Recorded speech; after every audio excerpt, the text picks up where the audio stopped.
Mr. Shah has a modest task of summing up what has happened from the dawn to dusk today. And Ajay Shah studied at IIT Mumbai and at University of Southern California, Los Angeles. He has held positions at the Center for Monitoring Indian Economy, Indira Gandhi Institute for Developmental Research, and the Ministry of Finance, and now leads the Macro Finance Group at NFPFP in New Delhi. He has engaged in academic and policy-oriented research in the fields of Indian economic growth, open economy, macroeconomics, public finance, financial economics, and pension. Ladies and gentlemen, please put your hands to Ajay Shah to conclude the today's proceedings.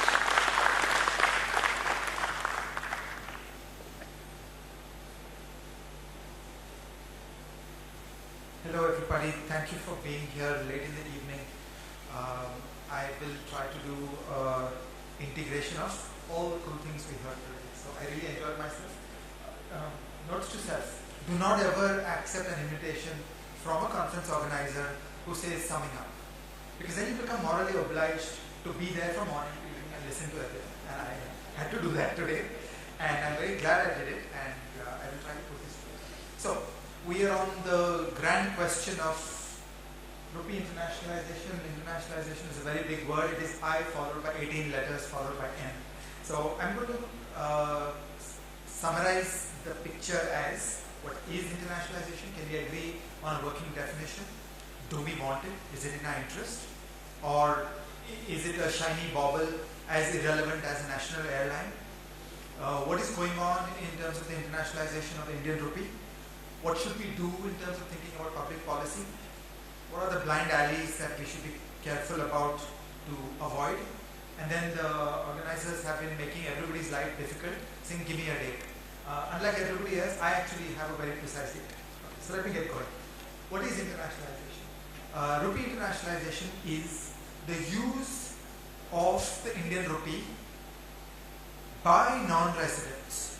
Okay, that's the key. By non-residents in activities which fall under three categories, either trade or portfolios or issuance. Trade, we've been given examples where there is an Indian software company that invoices in rupees. Okay, that is international use of the rupee, because your counterparty is now dealing with a rupee on its accounts, is starting to think about rupee risk, is starting to think about should I be holding rupees, should I be hedging rupees, should I be diversifying. The second is portfolios, that there is a non-resident who owns an asset which is denominated in rupees. Once again, now he's got rupee exposure on his balance sheet, he has to think about dealing with cash flows in rupees and so on. And the third is issuance. When somebody who is a non-resident thinks that I should travel to India and I should issue a security which is denominated in rupees. Okay. So these are the three things that happen in an international currency. It gets used in trade, it gets used in portfolios, and it gets used in issuance by non-residents. Always and always a test should be used by non-residents. That is currency internationalization. And right away you will ask the question, why? Why would a non-resident care? Why would a non-resident want to do business in the Indian rupee? There is the obvious reason, which is you're doing business with a counterparty. So as an integral part of the growth of the Indian economy, for example, you're buying software from an Indian company, it's convenient to do business in INR. That's a natural, direct reason to be in the rupee. But there is another very important reason that we should constantly keep on our mind. We're going into a complicated multipolar world. There will not be a dollar standard, there will not be a renminbi standard, there will not be a euro standard. There will be no one dominant currency in the next 50 years. There will be 5 or 8 major currencies in the next 50 years. Okay? I think that the rupee has an excellent chance to be one of the big 4, big 5 currencies of the world on horizons of 5, 10, 15 years. Now the really important sophisticated argument pertains to diversification. Imagine you're not in India, okay? You're not trapped by our capital controls. You're a free man, you're living in the world.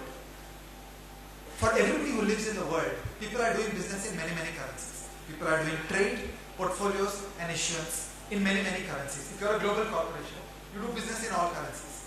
Now, you don't mechanically hedge every currency. You think of diversification. So you hold unhedged exposures. All large global investors hold positions in all major currencies and do not mechanically hedge everything. They leave significant parts unhedged. And that's where it becomes magical, because you get a non-resident who's willing to hold exposures in India and is not maniacally asking for a hedge.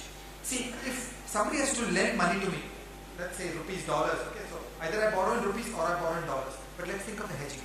Suppose that lending has to be fully hedged, then really, there's no fun. You're basically going to go through covered interest parity, and there's no great difference between borrowing in India in rupees and borrowing in dollars and being fully hedged. And whether I express this in rupees or dollars, the logic doesn't change, as long as there is an obsession on hedging. If, however, the global counterparty says, you know what, I don't need to hedge 100% of my rupee exposure.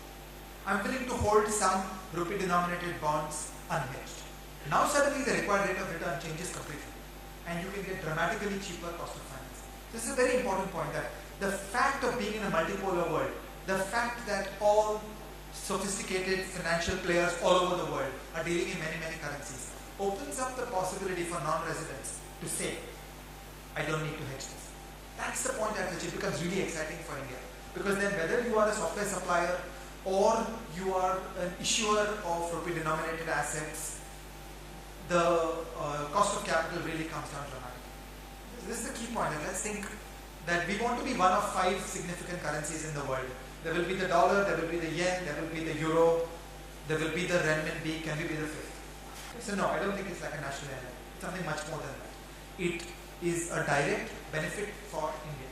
Okay? So if I'm an Indian issuer, if I'm selling bonds of a 30-year highways project, if 100% of the foreign investors who are buying rupee-denominated bonds in an Indian highway insist on complete hedging, yes, it's a complete waste of time. We're not getting anything out of it. But if even 10%, 20%, 30%, 40% start saying, there are many, many currencies in the world, the rupee is one more, I diversify across many currencies, now I start getting unhedged financing. That's where the cost of capital comes down substantially. The second big implication is that when the rupee is a currency that is being used by the world economy, by non-residents, it increases financial services revenues significantly in India. Now potentially we can mess up our financial regulation and rupee trading can happen as NDF. But again, I would hope that's a temporary phenomenon. In time, once we fix the foundations of our financial regulation, the rupee market is ours. But 80% of the activity will be in India. In steady state, it only is going out of this country because we are doing an awful job of the financial regulation. But in the long run, the natural place for that business is here. The natural place to do investment banking for rupee-denominated securities is here. The natural place for that entire ecosystem and all the attendant financial services revenues is here. It is fitting and appropriate that we are doing this in the Bombay Stock Exchange. Okay, this exchange will trade securities which are denominated in rupees, which are being issued by people all over the world. There's an entire ecosystem surrounding that. There are legal services, there are research services, there are accounting services, there's securities intermediation, there's exchange, there's depository, there's just so many areas of business. This is the lifeblood of Bombay.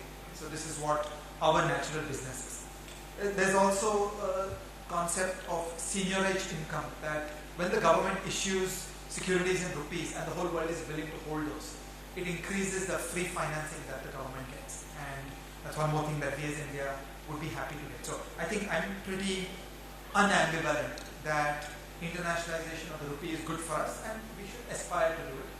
It may not be easy to get there, but it is a desirable direction to go into. Now, let me go to point number 3. What's the status report? What is going on? So, test number 1, using trade, using invoicing.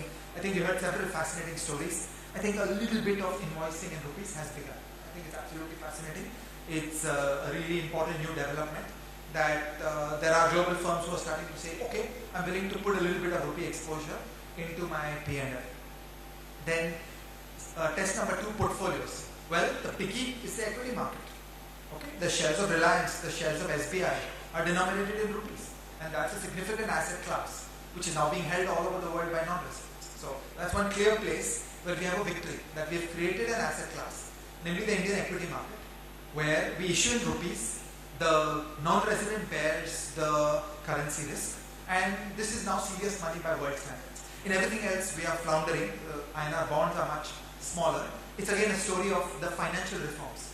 We fixed the equity market, we did not fix the bond. So in equities, we're making progress. We've got the market infrastructure working, we've got the capital controls working, and yes, we have arrived. We are a significant asset class by world standards. hundreds of billions of dollars of non-residents who are holding securities issued in India. There is a small scale of non-resident issuance of rupee-denominated bonds. It's probably just a handful. So I would say that's really, we're far from that. And the trade account use of the rupee, the portfolios which are holding rupees, and the issuance in rupees, all that feeds into an outcome which is trading of the rupee dollar market. So in our heads we should be clear to make the distinction that rupee trading is the consequence of rupee internationalization. Rupee internationalization is the use by non-residents on the trade account, on composition of portfolios and in issuance. So trade, portfolios and issuance create demand for trading in the rupee. The manifestation of that is turnover in the rupee dollar. Yes, we're seeing decent turnover in the rupee dollar. The growth rates in particular have been pretty exciting. If you think of the next 10 years as being anything like the growth of the last 10 years, then the rupee is going to be a significant currency as we go forward. There was a lot of discussion on the onshore market and the NDF market. I just want to summarize this saying that the natural outcome is for India to dominate Nifty trading. The natural outcome is for India to dominate rupee trading. However, because of mistakes of what we do in India on financial regulation, on capital controls and on taxation, a lot of that business is going outside. I don't think of it as immoral or anything like that. People should go do business wherever they like. That, there was a time when we banned all kinds of good things from being done in India and people were doing them abroad. So this is just one more of that. This is an old story that we make mistakes in India, business moves offshore. Now I come to the public policy agenda. What should we be doing in terms of trying to build towards the agenda of the internationalization of the rupee? I said trade portfolios issuance. For portfolios, a dominant consideration is store of value, as Rajeshwari emphasized. Where does store of value come from? If you were living in Abu Dhabi, if you were living in London, if you were living in Spain, would you feel safe holding assets that are issued, that are denominated in the Indian rupee, that are often backed by Indian issuers? That really becomes a question of three things. The first test is inflation targeting. Okay, do you believe that India has institutional commitment to inflation targeting? Because otherwise there will be a bout of inflation and your asset depreciates in its value. So the first test is, do we have an inflation targeting that works? Many people emphasize that the glass is half full. We have the Monetary Policy Framework Agreement. For the first time after 1934, RBI has an objective. However, I'm not sure as of yet that RBI is walking the talk. So, when you look at the actions of RBI, I'm not sure there is commitment to the inflation target. It seems to be a currency pegger as much as an inflation targeter. So I would say it's still work in progress. We've begun on setting up a sound central bank, but we are yet quite some steps to go. The second big test is rule of law and democracy. Again, several people talked about this, several people emphasize this. You're living in Spain. There's a country far away. Do you feel safe? It's as simple as that. You feel safe that the country will not have a revolution, the country will not have an upheaval, and you feel safe when there's rule of law. You feel safe when it's not case by case. You feel safe when it's not discretion. You feel safe when there is a clear, well-established set of law and rules and procedure governing financial transactions, governing capital controls, governing tax. Okay, so we have coined the phrase tax terrorism, but there is terrorism all across our landscape. So rule of law is the magic that makes people safe. If you're going to live 5,000, 10,000 kilometers away from India and you want to think about store of value, then you need to think about feeling safe. And that's rule of law. It should be the greatest dharma of everything we do in public policy in India. So Ajit was a little dismissive, saying, yeah, it's a little yucky when we do case by case, when we do discretion. I would say no. Rule of law is the foundation of the Constitution of India. It is illegal to do the things that we're doing in India today. People will go to Tihar jail for violating the Constitution. It also makes practical business sense to do rule of law, because that's how you create a global environment where people feel safe in engaging with us. The next piece is about finance. That if there is going to be a world of non-residents who participate in the Indian rupee and engage with the market and use the market, then they're going to need a financial system. I said the use in trade, the use in portfolios, the use in issuance, but all this is related to the financial system. All the users of activities in Indian rupee feed off one power plant, and that power plant is called the bond currency derivative nexus. It is the integrated set of markets for currency, bond market, and derivatives. And if you don't get this going, then you've fundamentally undermined the case for non-residents to be able to use the Indian rupee. I want to make just one example. There was talk about the test of having an underlying exposure for trading on the rupee derivatives, and there was this discussion that, look, let's be reasonable, if there is a problem, we'll talk about it with the regulator and so on. I want to talk this through in 3 steps. Bharat Doshi is old enough to remember there was a time in India when the Planning Commission had a rule. Okay? They had a rule which said that aluminum cannot be used for the purpose of making cans for soft drink. Okay? So if you're going to sell Thumbs Up, there was no Coke there. If you're going to sell Thumbs Up, it had to be in glass bottles. It could not be in cans of aluminum. Why? Because the government said so. Okay? And then all of us would get into a debate, but what if the can was 500 ml and not 300 ml? And the Babu in Department of Industry, Department of Commerce, Planning Commission, they're really nice guys, they're my friends, I send them Diwali gifts. They're open, they're accessible, they'll give me a meeting, I can discuss with them that can we have a rule that up to 500 ml it can be banned, but above 500 ml it can be done. Okay? And that was the kind of reasonable discussions we used to have in India in the days of central planning. I was reminded of that when we get into this reasonable discussion like 200 crore and all that. The idea that a government prevents you from putting your money into a derivatives position on the rupee, I consider that illegitimate. Who is the government to tell me what trades I should do? Does the government tell me to trade Nifty futures? To not trade Nifty futures? It is not the business of the government.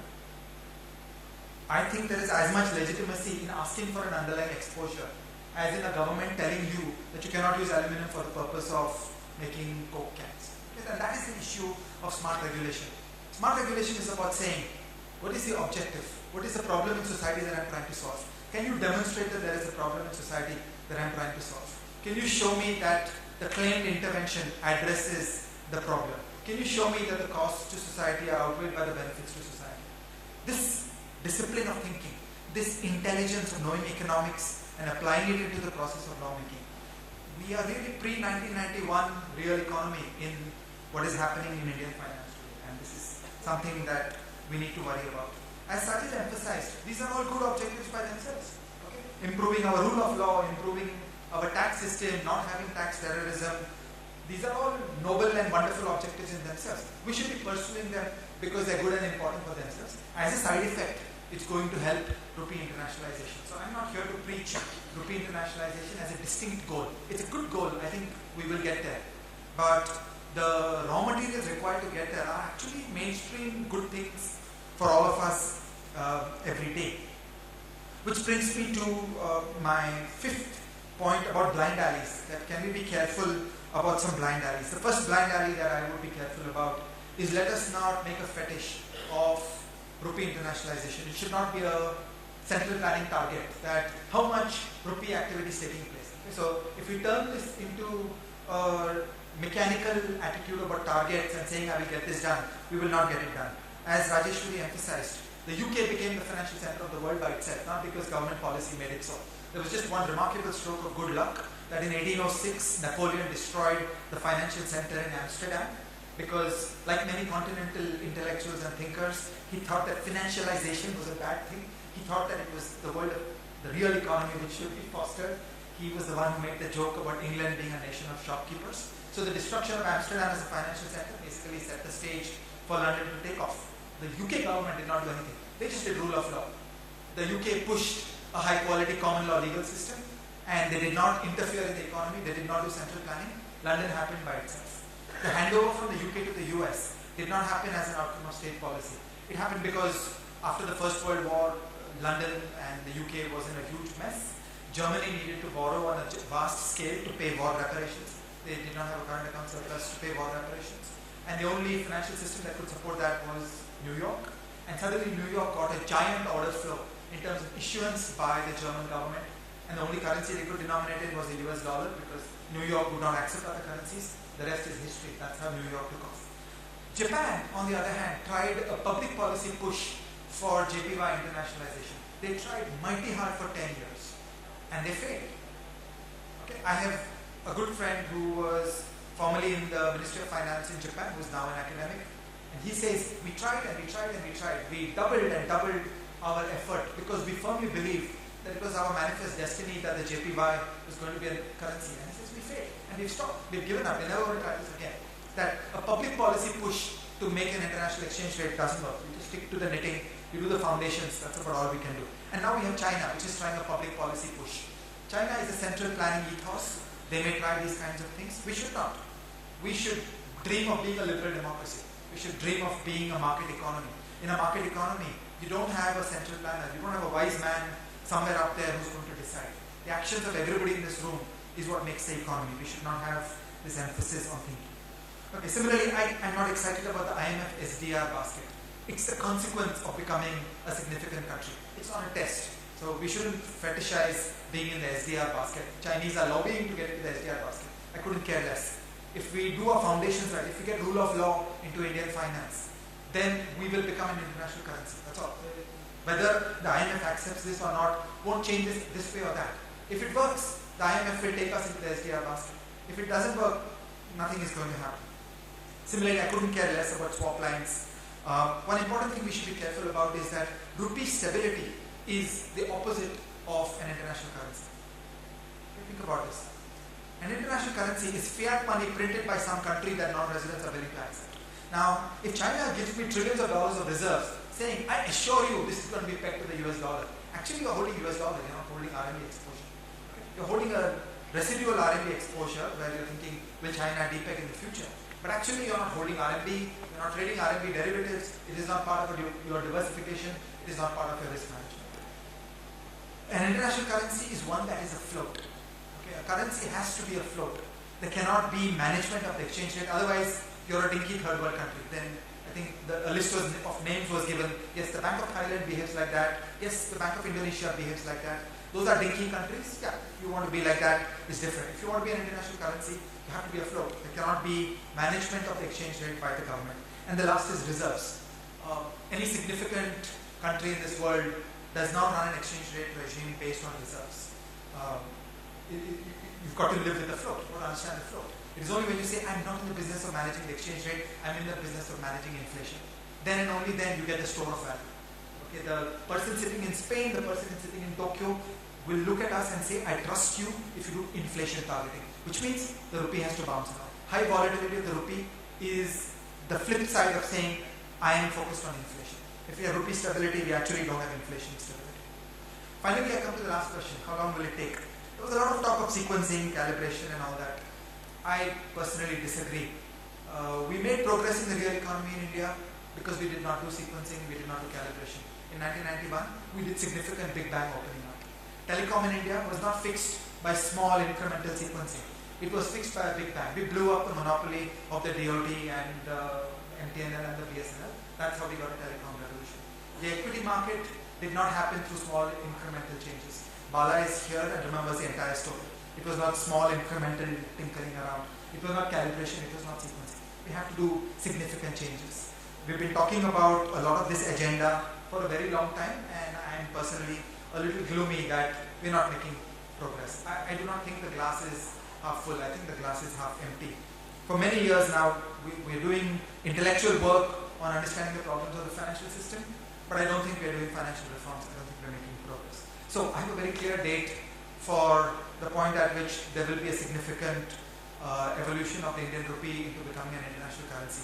It will be the date 5 years after the date Parliament enacts the Indian Financial Code. That's the scale on which we have to think. Thank you. I am done.